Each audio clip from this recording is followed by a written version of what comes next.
Welcome to EJH British Cars.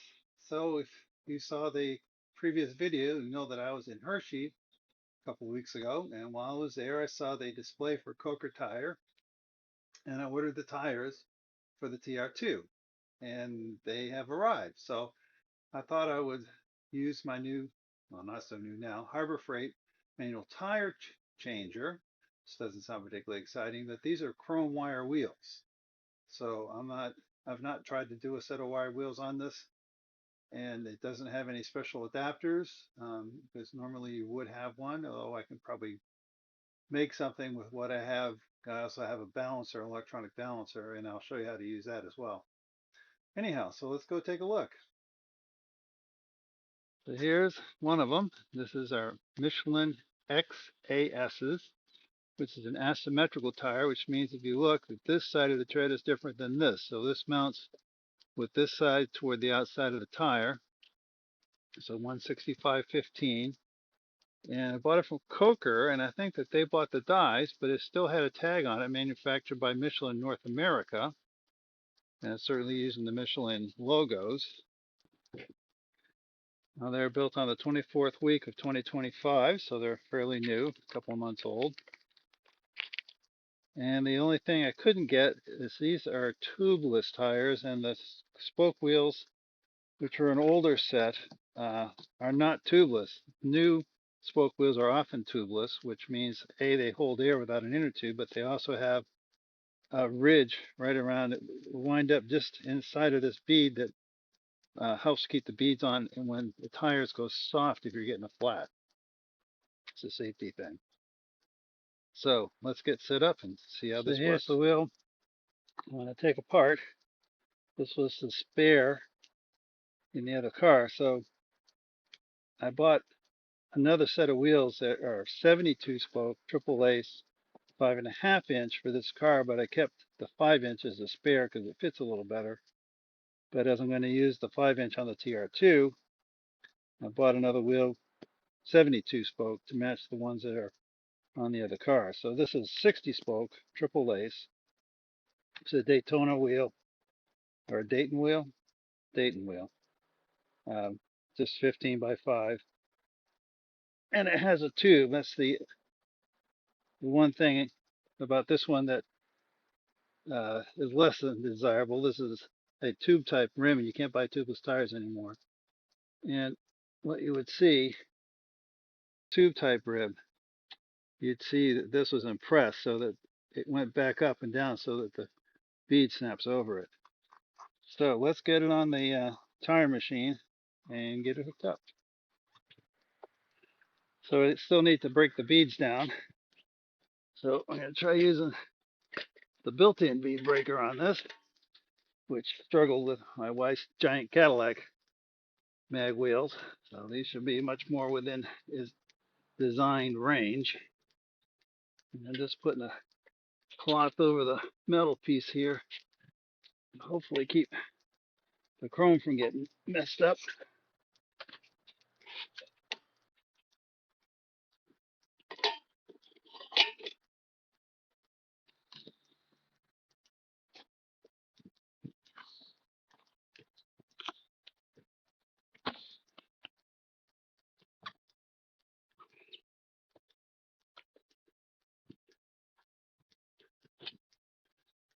So there are adjustments on here.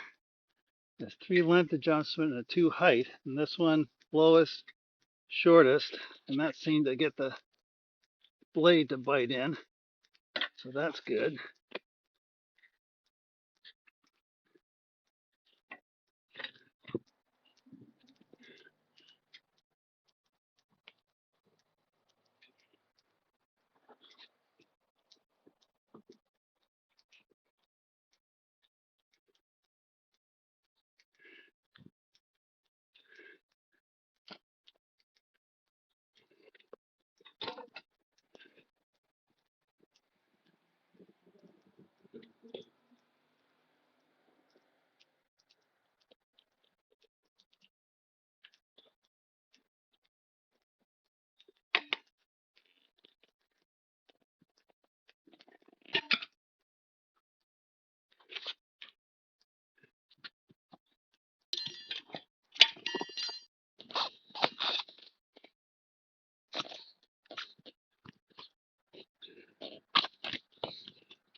Well, it struggled, but it did break the beads down. I have to say, I really like my separate bead maker way better. So the problem we're going to have here is there's not a lug nut for this thing to catch the pin on. So the pin in the machine right here. So what we'll have to do is just feed it through the spokes as best we can.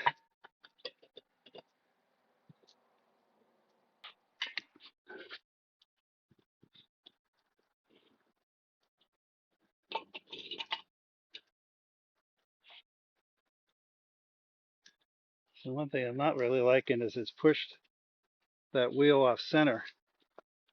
So it still fit okay, but that post is up on one side. And normally you would hold that down with a cone. So of course, pushing the other side down reseated this side. So we'll get that pushed down a little bit. It should go easier now at least.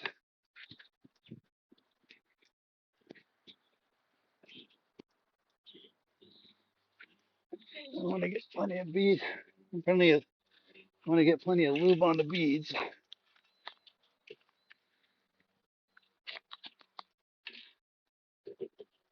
So you want to start right at the valve stem because you're going to need to pull the other side of the tire into the groove in the middle of the wheel.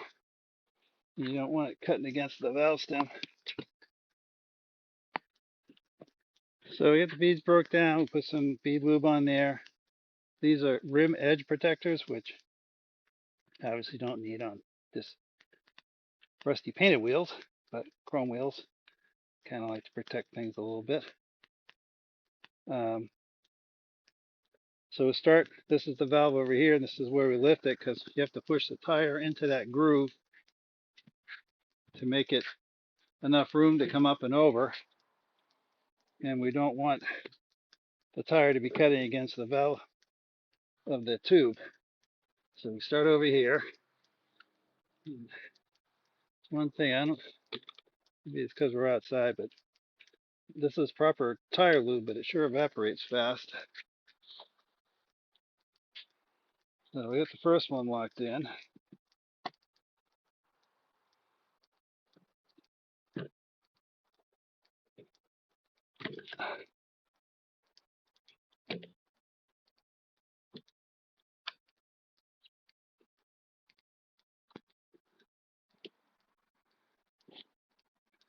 And make sure you don't pinch your tube in here either.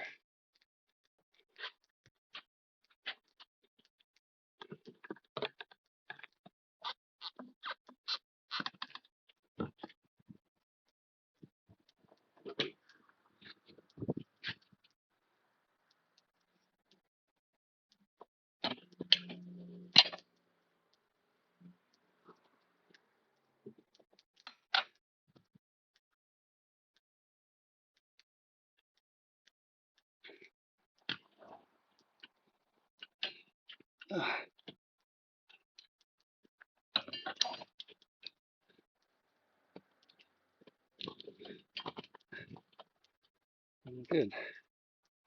So it's pulled that. So we used the two bars really just to get the tire up. And then from there, we just pulled it by hand, like so. Let me get these things out of the way. There we go. The bottom loose, and we need to get the inner tube out of here. So you actually make a tool pulling the air out of inner tubes. Basically works through a Venturi effect. You put it on there. It's got a through hole. And you put an air line in, and it blows out, and it kind of creates a suction, pulls the air out.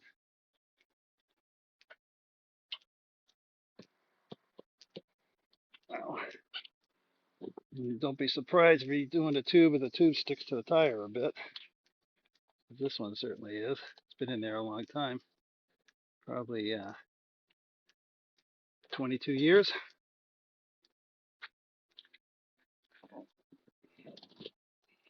There we go.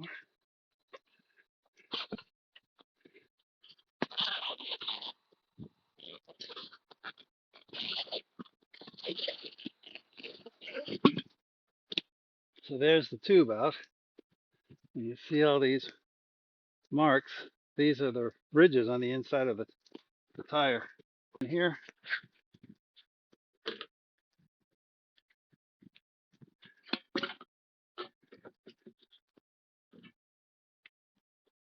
I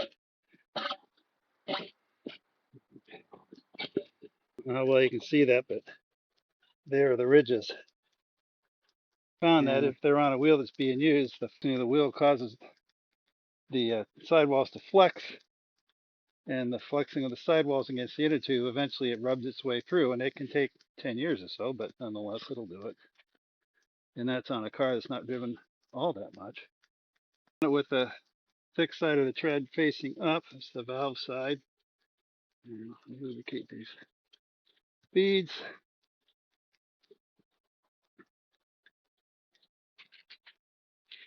And put the first bead on without an inner tube in here. As you can see, it's quite easy. So here's a nice new inner tube. And the good thing is that the air has been sucked out of it for shipping, which is nice. You want to line this up with the hole in the rim.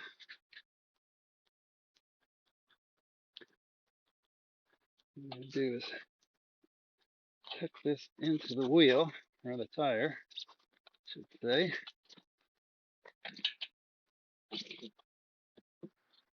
You want to get this thing laying as flat as you can. You don't want any knots in it, because they basically won't unfold.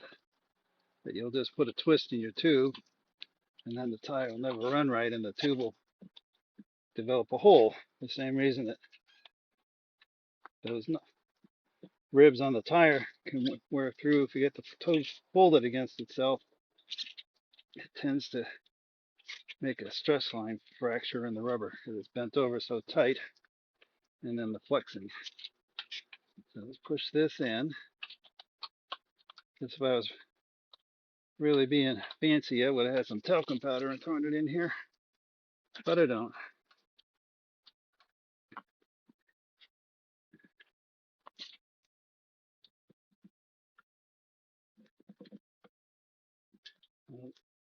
There's the valve stem. Let's put that puller back on so it won't fall down and in, because you won't be able to fish it out once the upper bead's on.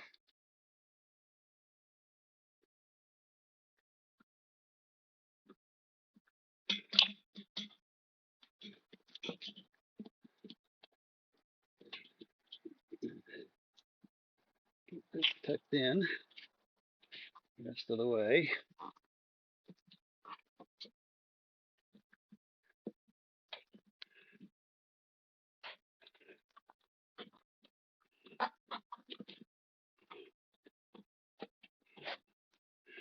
It's a little bit harder than it should be because these are universal sized inner tubes, and they'll fit a 13-inch wheel, so you got to kind of stretch them a little bit to get them on a 15-inch wheel.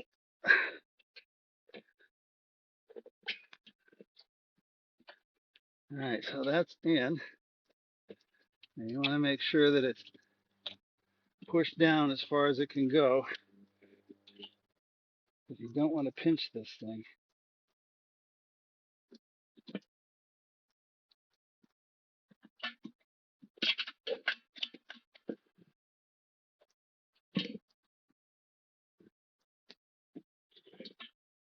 So you're going to adjust the tire till the valve stem is straight up and down in the tube hole, right like that. And then we're going to put some more lube on it because it's evaporated off.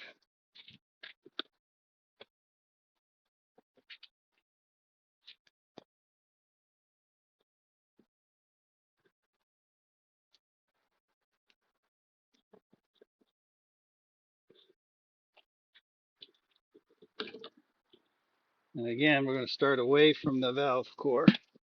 Let's push that down.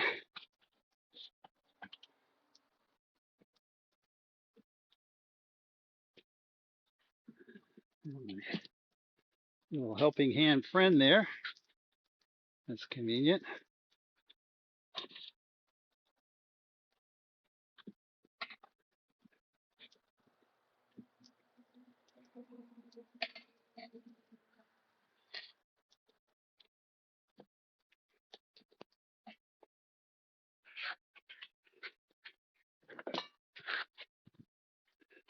I'm going to hold this back in with my thighs. And we'll just,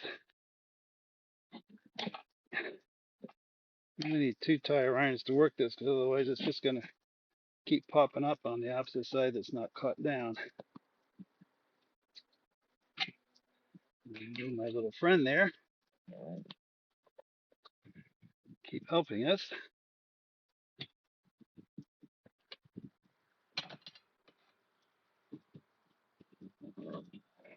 You can see it's getting tighter now.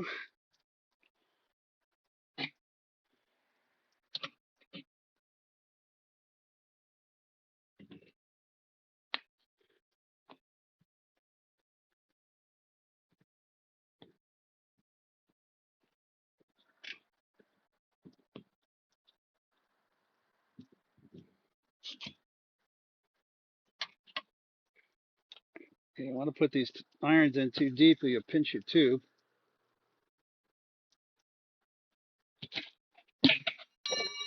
There we go. We are in.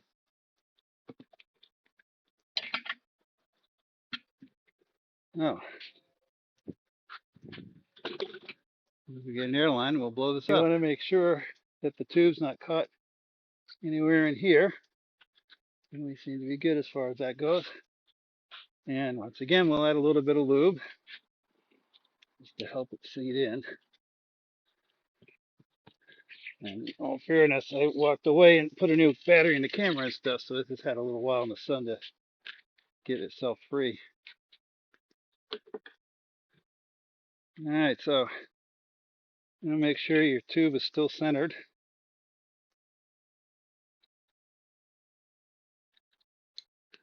I'm going to leave the valve core in it.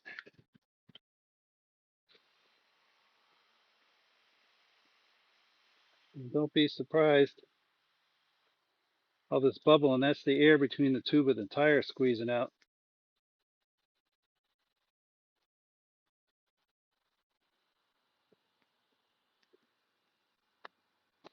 And this one's not going to go pop because it doesn't have those ridges for the tubeless tire.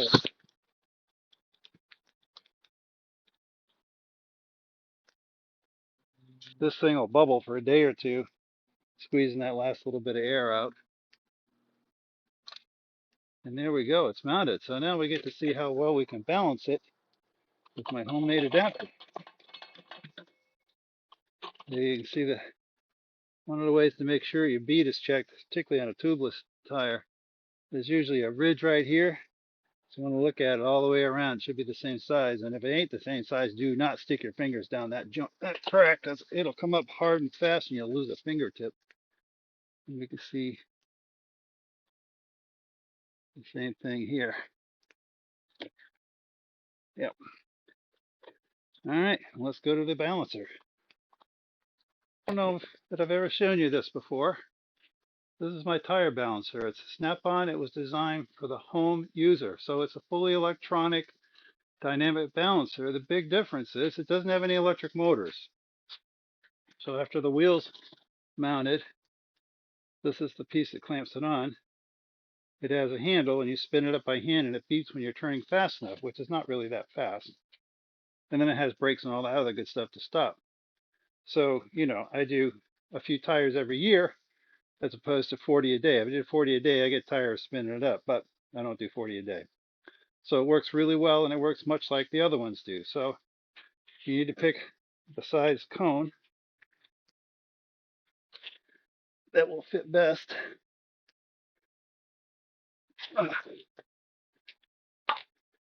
Will fit best into the back of the tire like that, and that looks pretty good. And it's spring loaded.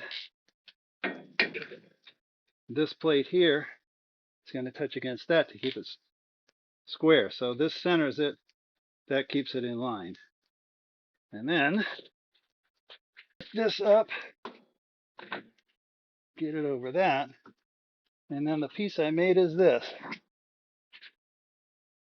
This is an octagon knockoff nut that I turned a hole out that fits this shaft. As you can see, it fits on like that. And then handle on backwards just because this thing is so long. And I suppose if you wanted to be fancy, you could turn that hole out to be this size, and I may do that. Anyway, just get it tight, piece. So on both sides of the wheel, you want to get it on the flat, not on this raised ridge, but down in this area. And this tells me that it is a 5-inch wheel, which we already knew, but hey, demonstrations. This is wind width, and then you see it turns to 5. It's a 15-inch wheel. There we go. And then this measures it here, so it's 7-inch offset. You need to turn this. Yeah, a little bit harder with the thing turned in, but this is not very fast. And we let it do its thing. And here it hit the brakes. And now, what it should tell me, see the arrows coming up? Right there, it wants 1 1/4 ounce on the outside. And on the inside, slightly different location, 3/4 of an ounce. So let's see what we got here. I'll get this lined up, doing the inside edge first. So there it is, 3/4 right there.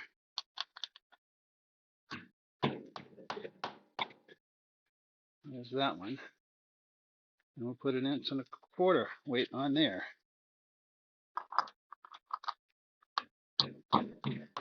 See these two green lights? That's the where the wheel weights are going to go. So now we spin it again, see what happens.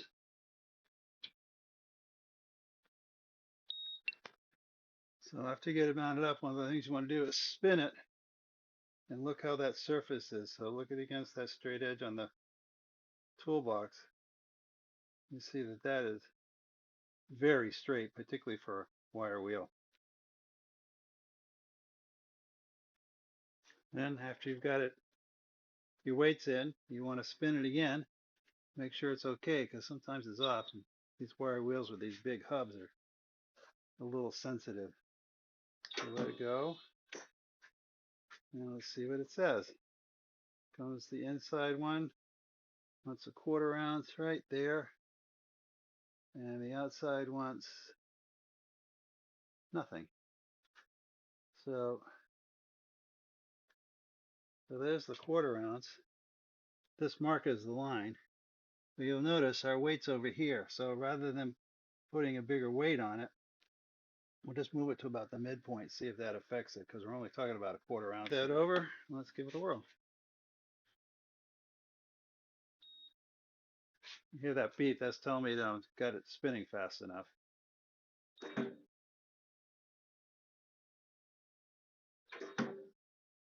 Look at that. 0 means it doesn't need anything anywhere. There's the left, there's the right, both zeros. It's spinning straight, and if you really want to be anal about things, what you can do is lock up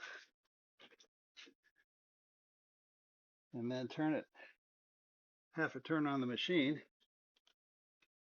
and spin it up again. See what happens.